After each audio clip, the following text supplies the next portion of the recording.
Olá, minha gente! Esses dias eu estava vendo uma frase e gostaria de perguntar para vocês. Por que você ouve o choro da criança externa e você não se incomoda com o pranto da criança interna? Forte, né? Vocês já pararam para prestar atenção de que existe duas fases na vida que realmente nós nos incomodamos muito com o choro de uma criança? A primeira fase é na primeira infância, né? As crianças normalmente quando veem uma outra criança chorando, quando ouvem o barulho, se incomodam muito, elas ficam, o bebê tá chorando, pode ser às vezes uma criança até maior do que elas, né? Elas querem cuidar daquela criança, fazer com que ela não chore, né? Natural, identificação, estão na mesma fase, então assim, elas reconhecem a necessidade de que alguém precisa cuidar daquela criança. A outra fase é quando nós já somos adultos. O adulto, ele costuma se preocupar quando vê uma criança chorando. Às vezes ele não vai lá para poder fazer alguma atitude, mas eles olham para ver se tem alguém em volta para poder cuidar daquela criança. Se não tiver, ele tenta fazer alguma coisa ali, né? E existe uma fase que a gente não quer nem saber de olhar para choro de criança. A gente nem percebe que tem criança chorando em volta, né? Que é justamente durante a adolescência. Qual é o segredo de tudo isso, né? O segredo está na nossa bagagem emocional. Por quê? A bagagem emocional, ela é formada, ela é adquirida durante o período de gestação, primeira e segunda infância, tá? Quando a gente chega na adolescência, a gente está ali com a nossa bagagem, a mala está pronta e, sei lá, coube o que coube ali dentro, tem que fechar essa mala. É o adolescente que vai fechar essa mala, é esse adolescente que vai pegar toda essa bagagem que foi adquirida emocionalmente e vai começar a lidar com ela. E a forma com que ele lida com essa bagagem é que vai formar o adulto. E o adulto, ele vai sofrer com algumas coisas. Ele vai lembrar da criança interior dele que não foi acolhido em determinados momentos, que ele não foi acolhido lá na infância, então por isso ele se identifica com essa criança, tá? Não é uma identificação de forma consciente, é automático, tá? Porque a gente está falando da nossa criança interna, né? E aí você se pergunta, mas o que é bagagem emocional?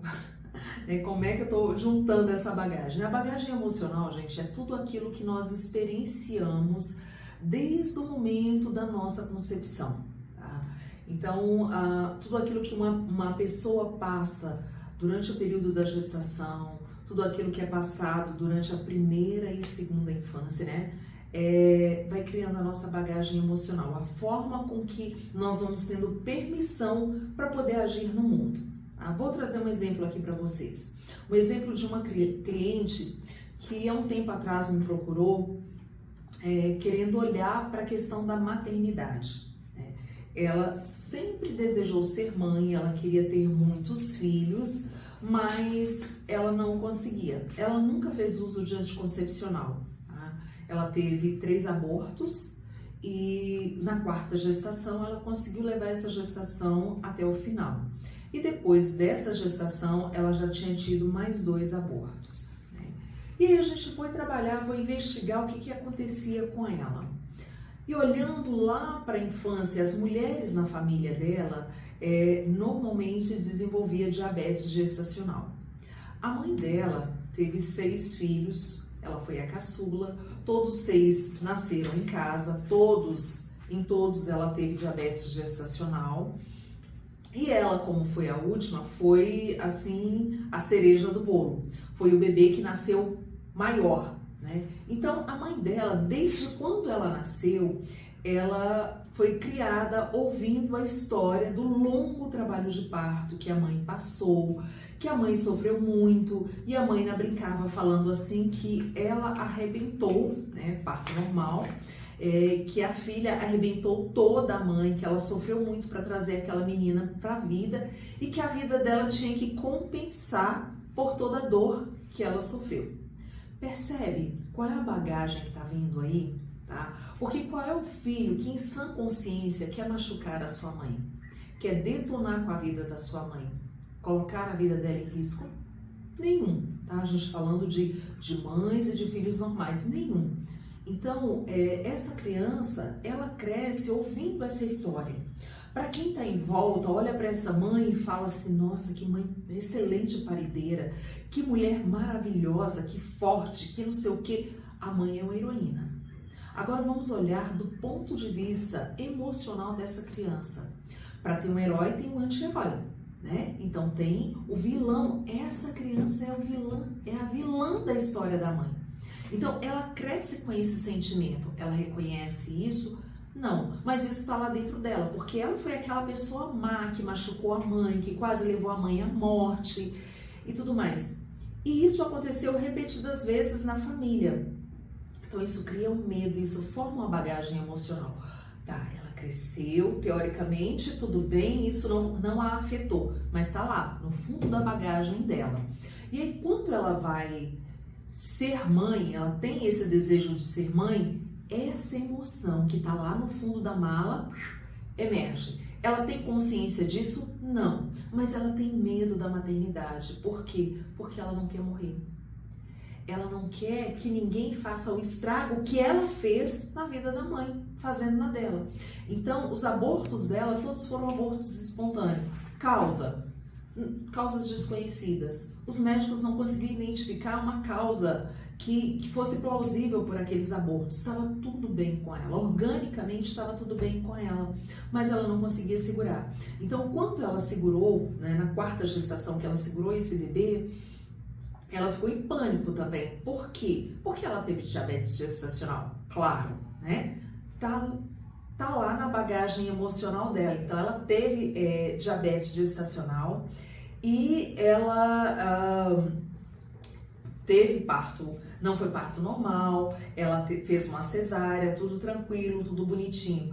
Mas, e aí? Um próximo filho? A mãe, né? Foi pior, no segundo, no terceiro, na 6ª filha foi pior. Então, ela ficou com esse medo que ela já tinha, se tornou ainda maior depois que ela teve o primeiro filho. Então, assim, era natural que ela tivesse os abortos que ela teve. Então, a gente foi trabalhar isso aí.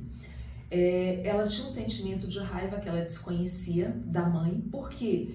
Por conta dessa história da mãe se contar, porque a cada vez que a mãe contava a história, a mãe era a heroína e ela era a vilã. Então ela tinha raiva disso, tá? Ela tinha uma raiva guardada muito grande dessa mãe.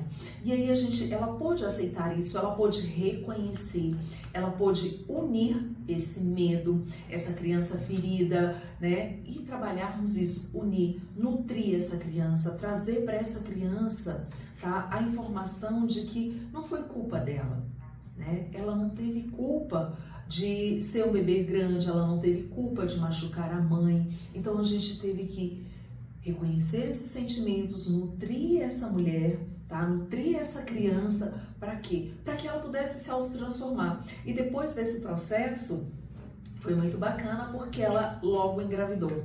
Então, eu estou aqui hoje para poder fazer um convite para você, para participar, para conhecer a Jornada Una. A Jornada Una é exatamente isso, tá? Unir, nutrir e autotransformar. Unir o quê? Unir as nossas partes, porque essa mulher tinha partes que ela nem sabia que tinha. Ela tinha uma parte dela que tinha verdadeiro ódio da mãe.